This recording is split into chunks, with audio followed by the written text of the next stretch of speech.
Welcome to English Podcast. Subscribe our channel for more update. Okay, let's jump right in. Welcome, everyone, to the Deep Dive. Great to be here. This is where we take the source materials you send us, notes, articles, research, and really break them down.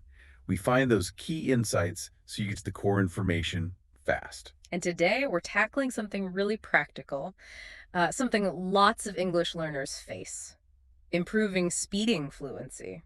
Right, specifically for learners who are around that B1 level, that intermediate stage, Yeah. where you understand quite a bit. But speaking smoothly, that's the tricky part. Exactly. And we're using some excellent source material you provided, focusing precisely on helping B1 learners bridge that gap, going from understanding to, well, actually speaking more easily. It's that feeling, isn't it? You can follow a podcast, read a news story, no problem. Yeah, comprehension's there. But then it's your turn to talk, and maybe you pause, freeze up a bit. Or you're searching for the words. You know they're in there somewhere. But they just don't come out quick enough. It's that hesitation. People often call it the fluency block.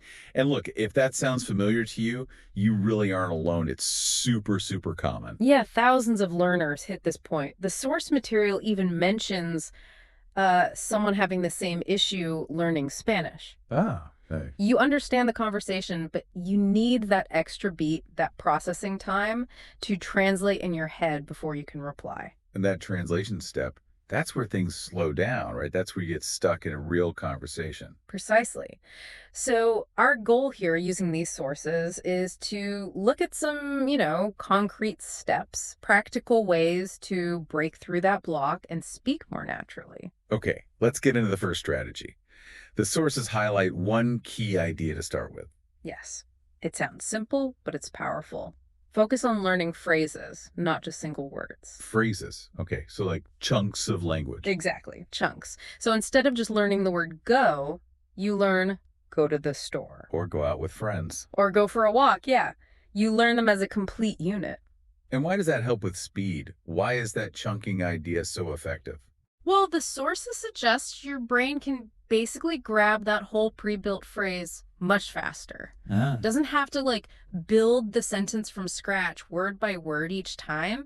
It reduces that processing delay. Okay, so it's like having ready-made sentences or parts of sentences ready to go instead of finding each brick individually. That's a great way to put it. Ready-made building blocks. You train your brain to use these common combinations instantly. Makes sense. And the material really stresses practicing these kinds of phrases daily. It builds that habit, that automatic recall. Daily practice. Okay. And speaking of practice, the sources include something else, a mini story for listening practice. Yes, a short story about someone named Maria. It's designed to be relatable. And her routine involves English practice, right? Definitely. The story goes, she wakes up early, has coffee, then listens to an English podcast. Okay, standard stuff. But then she actually practices speaking. And the source adds this detail sometimes she practices by talking to her cat in English. Huh. I like that. It shows you don't need a formal setting. Not at all. Practice can be anywhere, anytime, even with your pet. And Maria believes this daily consistency is key. And the source recommends listening slowly first, then faster. Yeah, exactly. It helps your ear adjust to different speeds, like in real conversations. Good point. And after the story, there are comprehension questions. Simple ones, just to check understanding, like what time does Maria wake up? Okay. What does she do after coffee? And of course, who does she talk to in English? Right, and the answers are straightforward. Yep. She wakes up early, she listens and practices speaking. And she talks to her cat. She talks to her cat. It just reinforces that even simple stories offer good practice for both listening and eventually speaking. Okay, so we've got learning phrases, the chunks, and listening practice with stories. What about actually making the sounds? Getting smoother? That brings us to the next technique the sources highlight. Shadowing. Shadowing. What exactly is that? It's basically listening and repeating immediately, like an echo. An echo, okay. You hear someone speaking, maybe on a podcast, YouTube, a movie, and you just repeat right after them without thinking too much. So you're mimicking the sounds and rhythm. Exactly. The source gives examples like repeating sentences. I'm learning English every day. Or it's getting easier to speak. My confidence is growing. Things like that. And the benefit. Why does this help fluency? Well, the sources point out it directly works on your pronunciation. It helps you feel the natural rhythm and intonation of English. And crucially, it helps increase your speed. Speed, right? Because you're forcing your mouth and brain to keep up. Precisely. It trains the physical aspect of speaking faster and more naturally. It's a bridge between just understanding and actually producing the sounds fluently. Okay, phrases, listening, shadowing. Now, there's another tip the source material calls really powerful, like life-changing for students. Yes, this one's potentially a huge mental shift. It's about training yourself to think in English. Ah, yes. Cutting out the middleman. Stop translating in your head. Exactly. That mental translation is often a major cause of the fluency block. So the source gives an example. It does. Let's say your first language is Bengali. Instead of thinking, "Able to common," and then figuring out, "I will go to eat," You train yourself to just have the thought directly as, I'm going to eat. just straight to the English thought. That sounds challenging. How do you even start doing that, especially B1? The sources say, start really simple. Tiny thoughts. Like what? Just notice your simple thoughts during the day and try to think them in English. Things like, I'm tired, Okay. or it's raining, or maybe I have class at 4. Just very basic, everyday, internal commentary. So you're not trying to think complex philosophical ideas in English right away. No. Start with the mundane stuff. Build the habit. The idea is to create that direct link between the situation or feeling and the English phrase, bypassing translation. And over time, that becomes more automatic. That's the goal. The sources suggest that gradually your brain starts processing more thoughts directly in English, which cuts down that lag time when you need to speak. Okay, making it concrete. The source material also described a typical B1 conversation. Yeah, just a regular chat, 2 people talking about their weekend plans Right. or what they did. Okay, like what? Well, one person mentioned going hiking with friends, pretty standard weekend talk. Right.